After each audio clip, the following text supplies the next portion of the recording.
Hi, I'm Jeff Kaszerman, Vice President of Government Relations at the New Jersey Society of CPAs, and thank you for joining us for this special edition of IssuesWatch Live.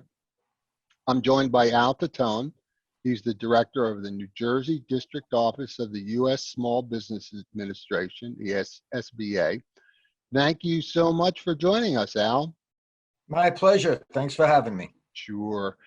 Before we begin, I want to let the audience know that we solicited questions during the week, and we have so many that we will not be able to take questions today, which is what we usually do. So today we're going to talk about the coronavirus relief measures that are administered by the SBA, and those are the Paycheck Protection Program, also known as the PPP, and the Economic Injury Disaster Loan, which has its own acronym and also a cute little name that goes with it. And it's known as either the EIDL or EIDL. The initial round of funding for these programs under the CARES Act was $349 billion for PPP and $10 billion for EIDL. As we all know, the demand was overwhelming, and the money for these two programs ran out very quickly. Fortunately, Congress has approved another round of funding, which includes $310 billion more dollars for the PPP and $60 billion for EIDL. The president is expected to sign it today. The $310 billion for the PPP includes $60 billion in loans to be made by small banks, credit unions, and minority-owned banks and other small lenders. Al, I know you have some information about the programs that you're going to share with our members. After that, we have some questions from our members we're hoping you can answer. So Al, take it away. Sure. I'm going to share my screen for those watching. All right, here we go. So what I'm going to show you is actually based on the previous legislation because we don't have new legislation yet. We're assuming that for the vast majority of the items I'm going to go over, it's going to be the same. What we don't know, we know that there's going to be certain carve-outs for different communities and different businesses. So how that looks, we don't know yet, and we won't know until the legislation's passed because we don't find out anything until things are signed off on. So I'm going to start with the economic injury disaster loans. Now, because I know I have a habit of going into acronyms, I just want you to know, disaster loan, EIDL loan, economic injury, EIDL, they're all referred to the same disaster loan. All right, so that's what we're going to start with. Just a quick background.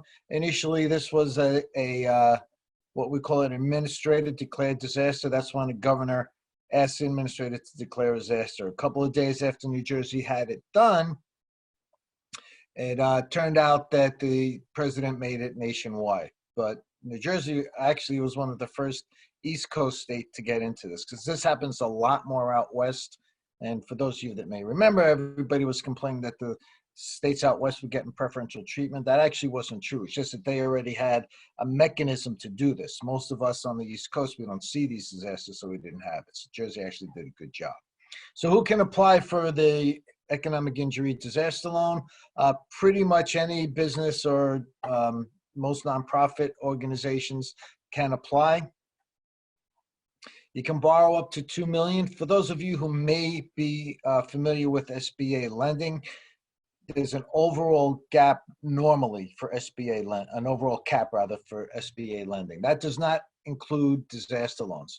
So if you have clients who currently have a SBA disaster loan, either from Sandy or from Irene or from some other disaster, this is just a separate loan. They cannot be combined, and I'll touch that again later, but it would be an additional loan. Interest rates are 3 3/4 for for-profits, 2 3/4 for nonprofits. The size and the loan is going to be based on the different things you see here. Okay, so it's going to be the size of the payroll, accounts payable, etc. Let me be really clear with this and the PPP loan. They are not meant to replace lost sales or profits or for expansion. Okay, that's really important. What they did with the COVID disaster loan, they really loosened a lot of our normal terms, but you've got to still got to be careful what they do. A lot of talk about the EIDL advance. When it first came out, people were saying everybody's going to get 10 grand. That is not the case. It is up to $10,000. That essentially comes out to $1,000 per employee. And if you're self-employed or a contractor, you count as one. So when you're going through the EIDL application, I'm actually going to do that very quickly at the end because I want to go over some things that your clients or you usually make the mistake in. In the second part of that, they ask you if you want it, you say yes, and you fill out your banking info. Who's eligible for the EIDL advance? At this point, pretty much the entire country, but anybody who's affected by the COVID-19. Again, how do you use it? It's not intended for lost sales or profits, okay? It's for pay fixed debts, payroll, accounts payable, and other bills that would normally have to pay during the disaster term. This is really important. I keep getting questions on this even now. If you get an advance, it is forgiven. We don't use the G word at SBA because we generally don't have grants for small business and we don't want people to get in the habit of thinking that we suddenly have grants. But this is a forgivable advance. Whether you get the disaster loan or not, you can keep the advance. So the EIDL funds are the only program that SBA actually lends directly. And this has been the case for many, many years. So the money actually comes from Treasury directly through the SBA to the client. You can apply here, but also another easy way to get there, and what I often tell folks is just go to the SBA.gov website and you can click on COVID-19 and that will take you right to the link to click on the application. Let's say a client goes for the loan and then decides they don't want it. They don't need it anymore for whatever reason. You don't have to worry about it. Just because it's offered doesn't mean you have to take it. They can turn it down. Collateral is required for loans over $25,000, but as you'll see in a minute, that collateral requirement is significantly different than normal. Normally, SBA will require real estate collateral if it's available. That would normally, not in this loan, it would normally include person's home or whatever real estate they might have. That is not the case with this loan. Essentially, they're going to put a lien on whatever collateral the business may have, but the personal collateral is not necessarily. Personal guarantees are required for loans over $200,000. And as I mentioned earlier, you can have an existing loan and still qualify for this, but you cannot consolidate the loans. Who cannot get a loan? Agricultural enterprises, and that's mostly because they have other federal alternatives that they can apply for. Obviously, any illegal activity, and that includes marijuana. Keep in mind, marijuana at the federal level is still illegal, so they can't get any federal monies for that. Excuse me. Purpose for gambling, or and this says 1/3, it's actually now 50%. So if you're mainly gambling, or 50% or more of your annual gross revenue is from legal gambling activities, you will not qualify for this loan. Again, you can apply here. I strongly, strongly, strongly urge folks to do this online. It's easy, it's quick. If you go through the paper process, you're probably never going to see the money because it'll run out, even with the new one. Do it online, try to get into the queue, try to get an application number. One of the big questions we're getting, and I'll just address this because I don't know if it will come up. If your client or you have already submitted the EIDL application and you got an application number, you're in the system, okay? We can't check. We have zero ability at the district level to check on any of these loans. We have no access to the system. So although we keep asking, there's no way for us to check. So if you have an application number for EIDL, you're good to go, as far as we know. We do have our resource partners across the state, SCORE, Women's Centers, Small Business Development Centers. These folks can help your clients put together whatever they need. Obviously, you guys are CPAs, so you would help them with their financials, etc. But if there's any other assistance they may need or they may want, SBDC, SCORE, Women's Center, and there is a Veterans Business Outreach Centers that serves New Jersey, but it's actually based in New York. I don't know how overwhelmed they are, but we have plenty of SBDC, SCORE, and Women's Business Centers. And actually, the Small Business Development Centers and the 2 Women's Centers will also help with applications if they need it. But again, with this one, it's so easy, I generally tell folks to apply themselves. If you want to know where they are, I mean, we have these links here, but you can also go to sba.gov/NJ, and you'll see the big box will come up, and on the lower left-hand side of the box, there's going to be a thing that says New Jersey Resource Guide. You click on that, download it. That actually tells you everything about our normal programs, as well as where the different offices are in New Jersey and contact information. So you go in, you click into the application. This is what you're going to see. Make sure you or your clients see this. There are other disaster loans out there. It has to say the COVID-19 economic injury disaster loan application, because this is very, very different than regular disaster loans. This is where folks make the biggest mistake. They really need to make sure they click on the right one, the one that is closely associated. For instance, a lot of times we have sole proprietors or independent contractors. Rather than do this, they click business with not more 500 employees. They don't bother to read through. Have them read through, make sure they get the one that is correct, because it will change the application or some of the forms that they see. All of these must apply, otherwise they are not eligible for the economic injury disaster. Now I'm going to say what I'm about to say a couple of times, because I want people to understand. This is federal money. There's a lot of ways I'm hearing folks thinking that they're going to play the system. I strongly suggest you do not do that. SBA generally tries to be pretty generous with things, but if you start playing the system, this is federal money. It's a federal crime to screw around with these loans, this or the PPP. So please keep that in mind and make sure you let your clients know that. Again, so here's just the regular stuff. So you're going to go in.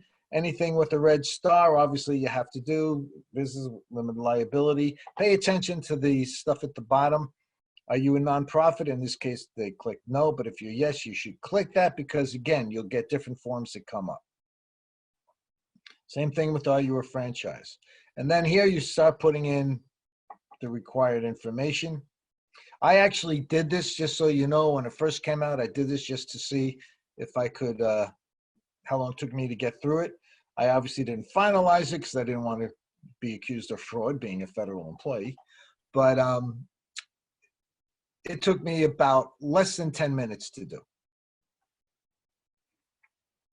Again, the regular information, it come through, business email, blah, blah, blah. Red stars are required. If you're owned by another, if they're owned by another business entity, or you are owned by another business entity, you got to check this, because again, it generates other questions, other forms. Individual owner information is required, so please make sure you do that. Are there additional owners? Usually that applies for 20% or more. So click on that and have them fill that out. So here's another set of questions that scare people.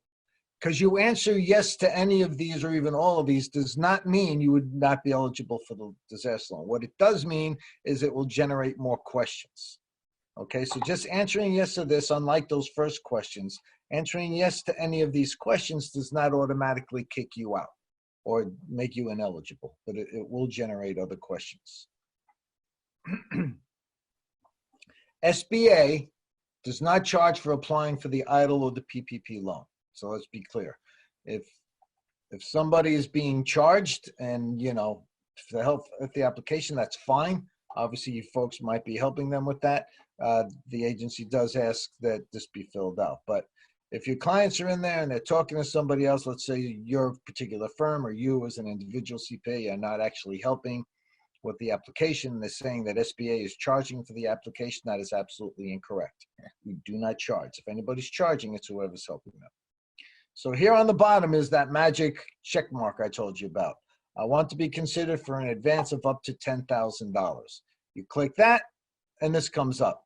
The bank name, the account number, the routing number. They have to certify everything's true under penalty of law. You click next, and here's the form.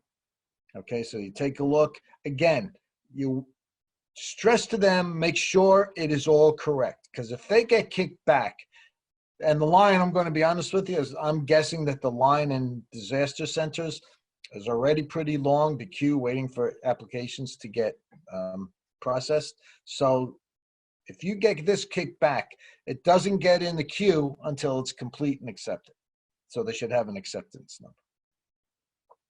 And that is what happens. When you apply in a timely number, you get in a timely way, you will get an acceptance number. Okay. Tell them you're not a robot. If you are a robot, don't. And we're gonna go through the questions later. Let me just go to the PPP. While I'm doing this, I want to be clear about something that people get confused about. With both the EIDL and the PPP loan, when they said they stopped taking applications and ran out of money, that doesn't mean that they stopped processing the loans. So how that works is that they have X number that they know has already gone through and a certain amount of money has been processed, right? But they have to look at the queue. They have to look behind them and see how many applications there are, and they have whatever formula they use to figure out, okay, we're going to run out of money at some point during this process. And that's when they close. So even though they closed off, last week or beginning of the week, they're still processing these applications. Okay, so just keep that in mind. These are continuing. How it's going to happen with the new legislation, we don't know. Our hope is that whatever the queue is, and I would assume whatever the current queue is for these programs, it would continue. So the PPP, Paycheck Protection. Excuse me a second. This runs more like our normal lending programs where we go through participating lenders. They have a link you can go to find the Paycheck Protection lenders, folks who have lent. Actually, the Treasury, or actually the SBA, I believe, the SBA COVID site, just put up a site of folks who made loans under the previous programs, so you can actually go and see who made loans. No guarantee that they are going to continue. There's no guarantee that somebody can get in there, but it's not a bad starting point. Again, this is to keep small businesses viable and folks working on their payroll. We're going to go over that, I'm sure, on the questions. It can pay up to 8 weeks of payroll costs. That includes benefits. It can also pay interest on mortgage and rent and utilities. Everybody can apply. This is an older slide check, but I wasn't going to start updating it until I knew what the new loans were. Maximum loan currently is $10 million. That may or may not change. Interest rate is 1%. Your first payment is deferred for 6 months. So assuming that you have to make payments on this, and that's something that we'll go into in the questions, I think. It's deferred 6 months. Loan maturity is 2 years. So this is something that we'll go over too, but that may look good. The 1% maturity is 2 years, and I don't think that will change. But then again, my crystal ball has not been accurate with this whole thing, so we'll see what happens. There's no collateral requirements, there's no personal guarantees, and no borrower or lender fees payable to SBA. And the program is available through June 30th. How's it going to be forgiven? It's going to be forgiven when it's fully forgiven when at least 75% of the funds are used for payroll. And it's going to be based on the employer maintaining or quickly rehiring employees and maintaining salary levels. The applicable who can apply, small businesses, 500 or fewer employees. There are exceptions to that, as has been noted in the news over the last few days. It depends on the NAICS code, type of business, etc. Pretty much everyone who is a nonprofit or for-profit can apply. So proprietorships, independent contractors, self-employed folks, they're all applicable. You're going to owe money if you use less than 75% of the loan for payroll. If you use it for anything, then these items or whatever is listed in the updated Treasury site, which you'll also see later on. To qualify for loan forgiveness, full-time employee headcount has to be maintained. Salary and wages have to be maintained. Borrower has until June 30th, 2020 to restore full-time employment. We're going to touch on that. That doesn't mean they can hire the person on June 29th. And salary levels from any changes made between the 15th and 26th. I know that some of the questions are going to go into that, so I'm not going to go into a lot of detail with this now. These are what counts as payroll costs. There actually may have been a couple of things added in the over the last couple of days. I haven't had a chance to check. I know that the Treasury site has updated those frequently asked questions. So wages, commission, income, and net earnings from self-employment, they all count as payroll costs for the smaller guys. So that was a quick run through. So why don't we take whatever questions and we'll go from there. Okay, thank you very much. Our members have been working hard to help their clients apply for these funds. And here are some of their questions, which we're going to run through right now with you. So here's the first one. NJCPA members have reported, NJCPA members have reported greater success in securing loans for their clients when working through small and or community banks. Have larger banks found the PPP program more difficult to navigate? Actually, exactly the opposite. The reason that the smaller regional banks are often better is that the big ones have a much, much longer queue. They have so many applications in line. And let's be honest, some of them also were shuffling around. One of the things that was happening with this program is that some banks, not all, and I think a small minority, were prioritizing certain loan requests over others. I generally, for small businesses, encourage them to use regional and smaller banks just in general because they're just more responsive to the small business. But I also understand that they don't have a lot of the tools and stuff the large businesses have. But yeah, it's not that the bigger banks had more difficult, it's just that they had so many more requests they couldn't go through them all. Interesting. Does a small business need to work through a bank that it has an existing relationship in order to be approved for a PPP program? No, they can go through any lender who's been approved. And just to be clear, here in Jersey, prior to the PPP, we had about 60 lenders who were certified for SBA lending. Since then, we've onboarded through the PPP program, and just for the PPP program, we've onboarded an additional 15 or 20 lenders. So there's about 80 lenders in the state right now who are qualified to do these. You do not have to go through a bank you have an association with. Your odds are probably better if you do. And also, there are online banks now, and you would need to go into the SBA website to see exactly who. A lot of online banks have come on, and they obviously have the facilities to process a heck of a lot of loans, so you also have that option to go into too. Al, we received a number of questions related to calculating payroll and expenses for loan forgiveness. Here are a few. When calculating FTEs, full-time employees, when calculating that in payroll levels during the forgiveness period, will new employees who are not on payroll prior to February 15th, will they be included in retaining FTEs and salary levels?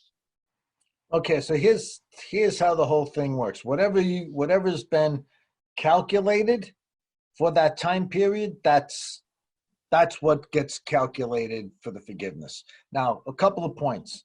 Number of employees is critical, but it does not have to be the same employees. Okay, so let's say somebody went out, they decided, I'm not going back to you, I'm starting my own business or whatever. You don't have to hire that employee back, but you have to hire the number of employees. So if you put in for the PPP saying I have 10 employees for $100,000, you need that 10 employees and you need roughly the 100,000. You can actually ask for 25% more and there's a 25% play area, but the number of employees is critical. So Okay. Here's another one. There appears to be an exception to the calculation of FTEs during the 8-week and the prior period. If by June 30th, you're bringing staffing levels up to 100% of the prior period used, is June 30th the actual measurement date, or is it the last day of the 8-week period?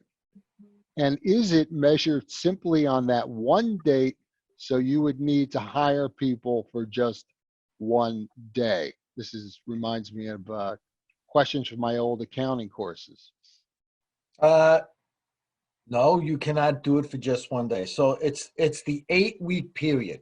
This program is available through June 23rd, but the calculation period is the same. They anticipated, I think this was the thinking behind it. They anticipated obviously a huge application for this, so they left time for the applications to go through. But the day that money is funded into your account is the day the clock starts ticking. So you need to get those people on board as soon as possible because you need to spend that money. So unless you're going to hire on all 10 people on the second to last day and pay them all that money, which is, you're going to have all sorts of issues if you try that. The short answer is no, you can't hire them for one day. The idea of the loan program is to keep people whole during the disaster, right? So it's to help keep the business whole, but it's also to help keep your employees whole. And this is one of the things that are a little counterintuitive about the program. But anyway, I'll get into that later because I think that's going to be another question. Go ahead. Next one. Has there been clarification about the, quote, incurred and paid, unquote, language? Can PPP funds be used for expenses incurred prior to the 8-week period and/or expenses incurred but not paid during the 8-week period? My understanding, and this is my understanding because we have been getting a little mixed messages on that. But as I understand it, if it is an incurred expense that would have come up normally during that period, it can be paid. Okay, but it doesn't mean you can pay it, going back a year. It's if that expense would have been due during the period that's covered by the PPP loan, you should be able to pay that as part of the business expense, as long as it's under the list of expenses account for the payroll protection program. Okay. Are interest payments on debt obligations, are the interest payments on debt obligations that were incurred before February 15th, other than mortgage, an acceptable use of funds? Will this be forgiven? If it is not in the list that it's applicable, then it would not. If it is, again, I go back to the previous answer, the entire year's worth of debt obligations cannot be paid with these funds. Only that small portion might be able to be paid, but again, it has to be part of the approved uses for the PPP loan. Okay, many employees are asking to be paid out vacation, since they will likely not be able to use it by the end of the plan year. If this is paid during the 8-week period, can this be included in the loan forgiveness? If it's part of the thing, because honestly, right off the bat, I don't remember now. But if it's part of the payroll protection costs that are allowed, it's the same answer. It's for that 8-week period. So no, you can't give them their year's worth of vacation time out of this money. You can do the 8 weeks period, whatever they would have earned during that time, but you can't do it for the whole year. At least not my understanding. A company that cannot open has received PPP monies. Yeah. The employees are making more on unemployment than they are receiving from the employer with the extra 600. After receiving the money, this is an example. Okay, I'm going to take that from the start. Again, this is just an example, a scenario. A company that cannot open has received PPP monies.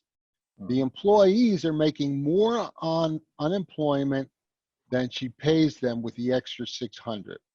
After receiving the money, she is supposed to rehire them and get them off unemployment. But she worries that she will not be open in 8 weeks.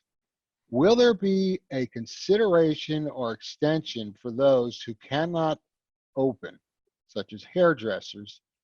So for those who cannot open, to start the 8-week period later? Or does she have to start using the monies now to keep her staff off unemployment, even though the monies may run out before she is allowed to reopen? And this is what I started to talk about earlier. This is the counterintuitive part of the loan program. She has to hire now.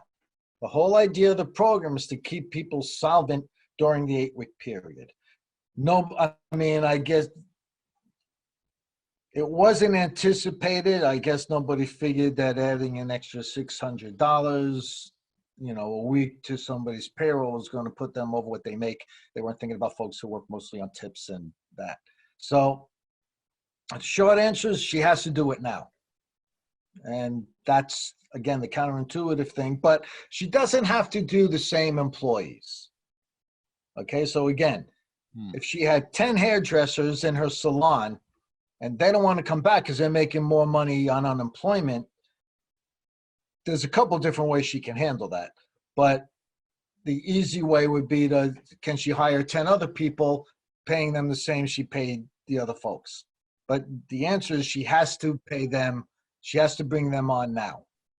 Okay, so there is no thing. The other thing is, depending what you want to do, she can report to the state that they can apply, but that's not really in the spirit of the law. But if you're stuck between a rock and a hard place, what are you going to do?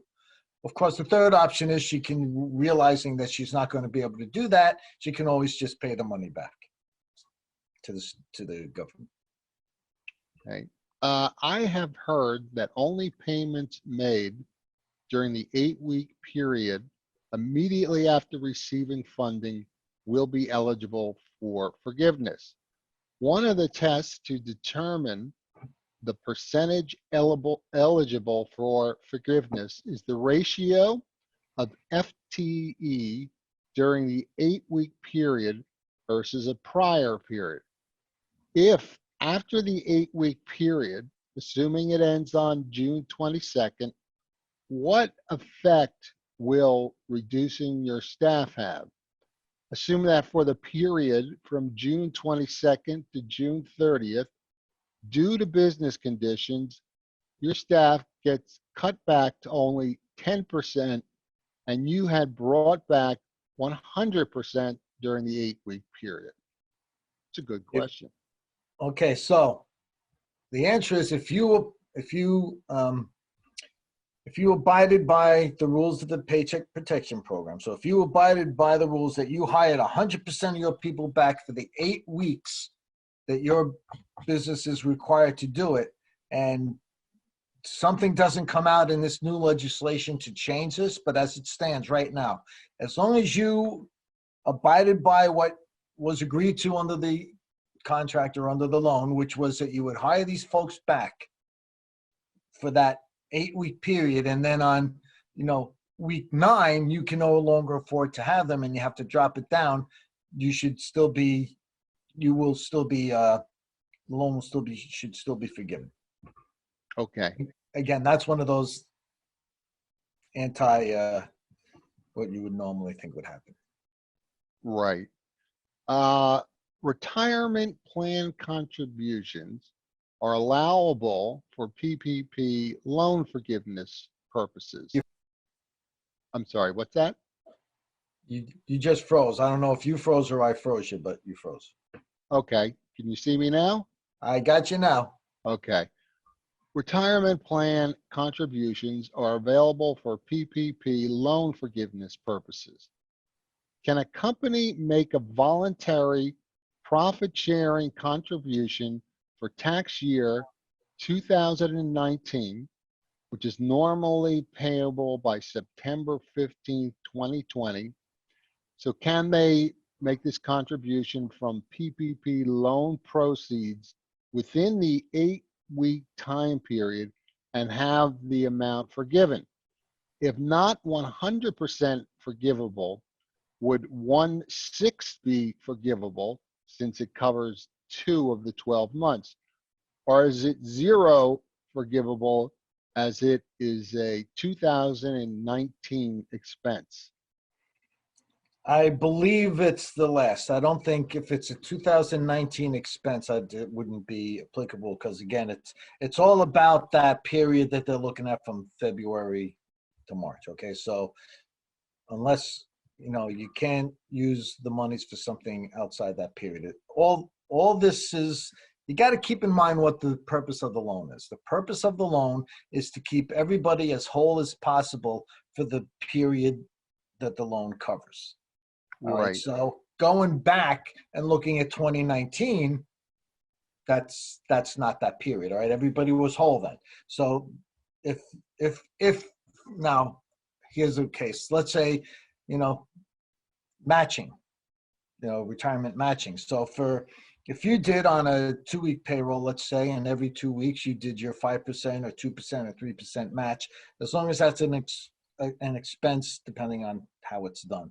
As long as it's an expense covered under the PPP regulations, you could do that for that 2 weeks, but you can't do a retroactive payment. Okay.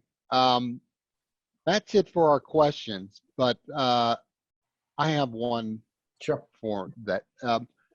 Can you clarify if the EIDL portal is open for new applications right now, or does it have to wait until President Trump signs the legislation that passed Congress this week? It will probably, I doubt it's open right now. Generally, you have to wait until it becomes law. So I'm going to say it is not open right now, and that it will probably open once the president signs up and everything gets processed. That whole process usually takes a little bit of time. So they actually have to wait until until it's signed into law before they can start making any moves. So that's why I would say no. Okay. Do you have any closing words of wisdom for our members, CPAs? Be patient. Please keep in mind, this is way huge. This was, just as an example, under the previous PPP, New Jersey lenders approved about $2.5 billion in PPP. Prior to this, a record year for the New Jersey District Office was about 980 million. So, and we just did 2 billion in 3 weeks. So there's a lot of stuff going on. There are a lot of moving parts. I would also be ready to move quickly because, it took a few days, again, just because it was so massive, it took, a few days for things to kind of get greased.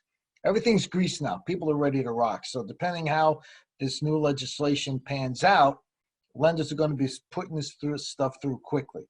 So I do that. And I'd encourage you, thank you for putting this up.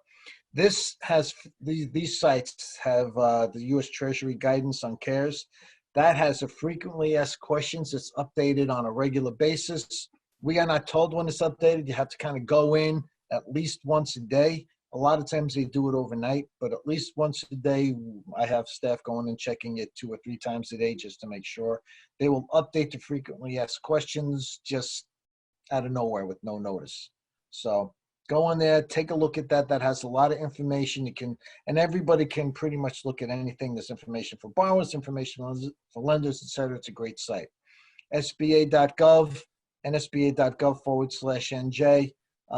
You can get to the COVID resources listed under SBA. They have similar things to Treasury, but they also will have a few different things like the lender list and that. And then really, I mean, that's pretty much all I would say. Just stay on top. We don't have all the answers. I don't know if anybody has all the answers, but keep in mind the purpose of the program when you're counseling your clients. I know a lot of you are used to trying to get the best deal you can for your clients, but just keep in mind, you know, again, it's federal money. You don't want to really mess around with this. It can be a big deal. So 8 weeks starts on the day it gets funded. Get everybody on board or get the same number of people on board and you should be okay. Okay, so apply quickly for the loan. Yep. And then be patient for the process to take place. That's what you're saying, right? Yeah. We cannot track anything. And if you would help let your clients know that, I mean, we can't answer all the emails. We get people constantly requesting the district. And this is district offices across the country. Right. None of us, we can't access the info, so we can't check. For EIDL, if you apply and you get an application number, you're in the system. Doesn't mean you're going to get the loan, but you're in the system. They know you're there. You're in the queue. The PPP, the only one who can tell you where you stand with that is the lender that you're going through. We have nothing on that at all. So it's the lender and how you do it. All right. That just about wraps it up for this broadcast. Al, we can't thank you enough for taking the time to provide this important information to our members as they work to help thousands and thousands of small businesses in New Jersey every day. So by reaching our members, you know, you really reach a lot more than just the numbers of our people listening today. We thank all of you for joining us today, the audience. Hopefully you found this helpful and informative. We'll continue to post updates on our website and social media, as well as our member open forum on Connect, which is on our website. And we bring to you, and we hope to bring to you more of these video sessions. Next week's program will be a discussion from Mike Afuso, who's with the New Jersey Bankers Association, and he'll be able to give us the bankers' perspective on the various programs and what's going on with them. And he'll provide some guidelines, some guidance from the banking community on what PPP applicants should know, possible hurdles that may be encountered, and more. That will take place on Thursday, April 30th at 10 a.m. on our Facebook page. And we're planning a session that will focus on student loan debt relief measures that have been done by executive action or legislation. And these are measures due to the coronavirus pandemic. To learn more about these programs and other COVID-19 related business and tax news, you can learn more about these at njcpa.org/coronavirus. Again, Al, thank you so much for sharing this valuable information. My pleasure. Thanks for having me. Okay. Have a great day, everybody, and stay safe and healthy.